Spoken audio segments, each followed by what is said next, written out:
have one new message. Hi there. I thought I'd call to help you get settled in on your first shift. I actually started out at a Mary's too, you know. It was a while ago at a different building, but still, I know what it's like in there. I should probably fill you in on some of the things we're working on right now. This place is in the middle of getting a much-needed facelift. If you think it looks outdated now, you should have seen this place a few weeks ago. So far, we've installed all new arcade machines, new kiddie rides, a new ball pit, new toilets, everything. You should be able to see some of those on the cameras. We've spent a small fortune on all this stuff. I'm getting ahead of myself here. Let's see. Welcome to Mary's Arcade, a magical place where childhood memories are made, where people of all ages can find something to enjoy. Mary's Arcade is not responsible for any damage to property or injuries that occur on or around playtime equipment or by our animatronic mascots. Blah, blah, blah, all of that legal stuff. Speaking of our mascots though, you should probably be aware that they can walk around. I know, sounds dumb, but I'm being serious. They used to let them walk around all the time, but the technology just wasn't good enough back then, and there were too many complaints and lawsuits. But as part of the new modern image for the company, the owners want to let them walk around during the daytime and interact with customers again. We're still in the process of doing safety tests though, so in the meantime they can only walk around at night. They're set to travel in circles around the place, so that does mean at some point they'll pass pretty close to you. You should be totally safe in there, but the last guy insisted that sometimes instead of passing by the office, they would just stand by the windows and stare at him. Now, I think he was messing with us, but if he was telling the truth, then that could be serious. If they're back there for too long, they might bump into something important and knock out the power. Now, that wouldn't be good for you or them, so if you see them standing there, you're going to have to get them out of there and back on track. Now, if you look above the map on your display, you'll see two little buttons we hooked up to each room. These act as simple remote controls for the mascots, so we can take over if need be. If you play the buzzer on a mascot, it'll be frozen in place until the sound stops. The PA system there is a bit more complicated. If you play it one zone in front of a mascot, it'll come to that room. Only forwards though, not backwards. So on the off chance that you do see a mascot outside the rear window, try pulling it past the office. That's not too bad, right? Hey, watch those recharge times carefully though, alright? Good night.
Hello?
Who's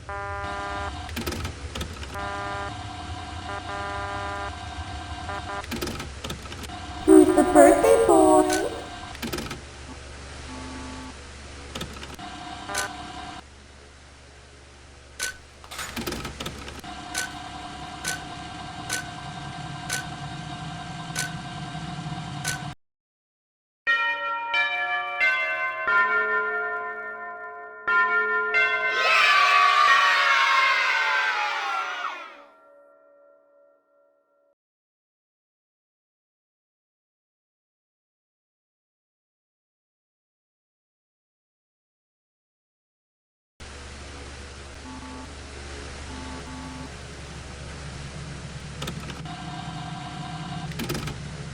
You have one new message.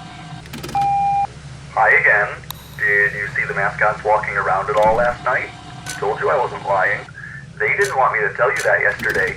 They like to scare the new guys by leaving that part out. So just be glad you got me recording these for you and not that smelly weirdo Mike.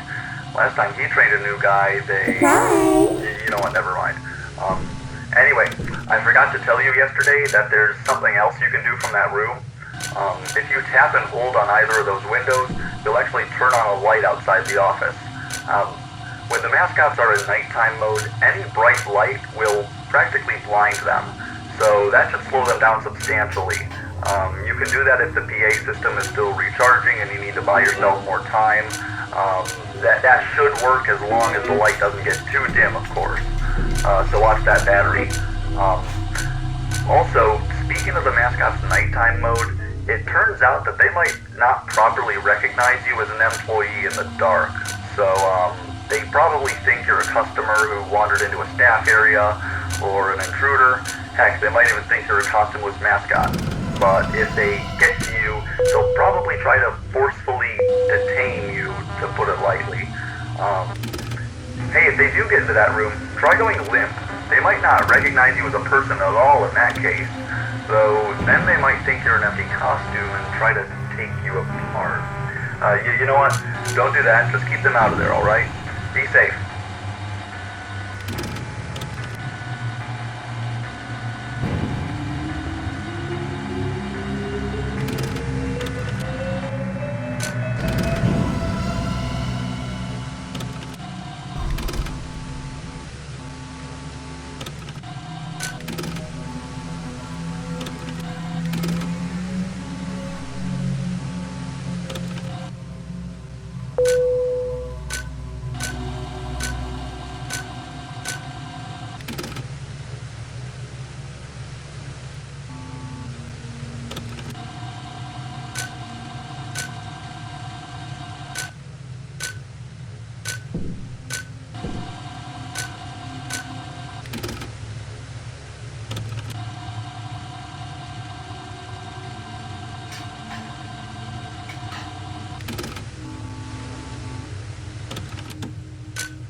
Does he want to be picky?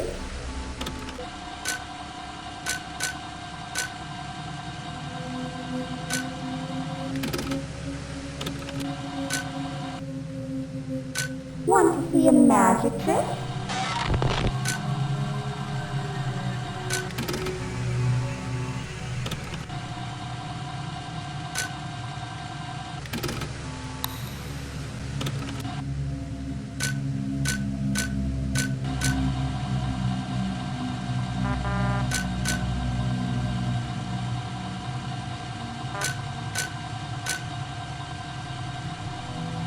about another?